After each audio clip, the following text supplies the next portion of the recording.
थेट India TV, हर खबर सच्चाई। ओबीसी आरक्षणाच्या रक्षणार्थ उपराजधानीत चंद्रपूर जिल्ह्याचा मोठा मोर्चा नागपूर 10 सप्टेंबर 2025 ओबीसी समाजाच्या मूलभूत हक्कांचा आणि आरक्षणाचा बचाव करण्यासाठी चंद्रपूर जिल्ह्यातील सकल ओबीसी समाज व संघटनांनी उपराजधानी नागपूर येथे भव्य मोर्चा काढला। हा मोर्चा काळा जी.आर. रद्द करण्याच्या मागणीनिमित्त घेण्यात आला होता, जो राज्यातील मराठा समाजाला सरसकट कुणबी प्रमाणपत्र देण्याचा विषय होता।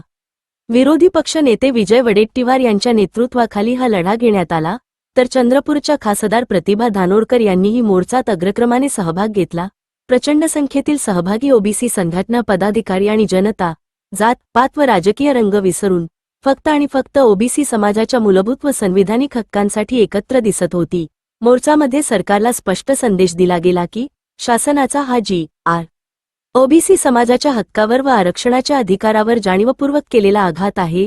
या अन्यायकारक जी.आर. ला रद्द करून जातीनिहाय जनगणना करून त्या आधारावर आरक्षणाचे निर्णय घ्यावे, अशी मागणी मोर्चात केली गेली। हा लढा जी.आर. रद्द होईपर्यंत सुरू राहणार असल्याचेही घोषित करण्यात आले। जिल्हा प्रतिनिधी सुधीर पारधी आणि तालुका प्रतिनिधी लिमेश माणूसमारे।